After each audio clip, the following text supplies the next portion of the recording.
Hi, this is Matthew Robert Payne, and this is a new chapter in my book.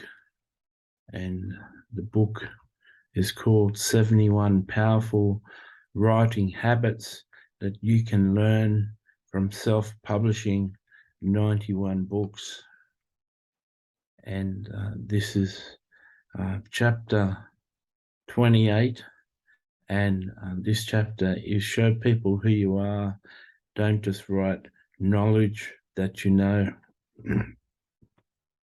I've been trying to impress you uh, through my many stories and long-winded explanations and illustrations that it's really important, if you want to build a following, for people to come to know who you are and learn all about your life. Now, some people write a book and they want to write a book about their life. And we've already shared that my memoir is my fifth least selling book. And they just don't sell well unless you're a movie star. But you can write a memoir through 20 or 30 books. You can tell people all about your life in the process of educating them on subjects. So be very liberal with your stories and don't be afraid to go off the track and have to bring yourself back to the point that you're making. People like these things. If you wondered why these chapters are longer than the first 20, is I've been up for 2 days. And as a bipolar, I go into mania and I tend to be long-winded in what I have to say, and I'm having a fun time today, and I'm really enjoying. That's a point that I should express. Right when you're in the mood, some days are more creative than the next. Sometimes you've got a bit of just a trickle of flow of inspiration. Sometimes your writing is really inspired, and it depends on what you've eaten and your chemistry and how you're feeling. And take advantage of the days when you're really creative and really inspired, and say some really good things and really impress people. Are you impressed that I've been up for 2 days? A lot of people can't do that without drugs.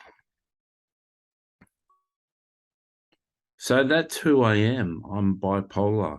I'm showing you who I am. I've got miracles. I've got a superpower, and that's able to stay up for 48 hours without speed, without amphetamine.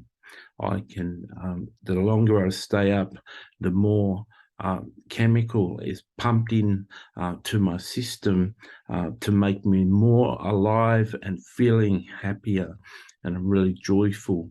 And so just don't share knowledge that you know. Like I said, I've sat through many a boring sermon, and I really paid attention to these speakers when they started to share a story of their life. And some of them know that they've got to illustrate their points with stories. And it's like they put a story in every 10 minutes just to keep your attention because it's something they've been taught to do. I would prefer to teach you something, and it just be one story after another, but I've still brought home my point. And that's what you're finding with these chapters, that I'm being a little bit more expressive about what I'm saying. So anyone can get knowledge, but people find you to be a rare jewel when they get you. They like to possess. Have you, in the process, of reading this book, have you felt like I'm sitting at a cafe just talking to you and we're friends? Do you feel like you're my friend? Do you want to write to me and become my friend on Facebook, and we'll become real friends and see what I write and my output every day on Facebook? You can be my friend, but you can win people around to you if you let people know who you are, more than what you know.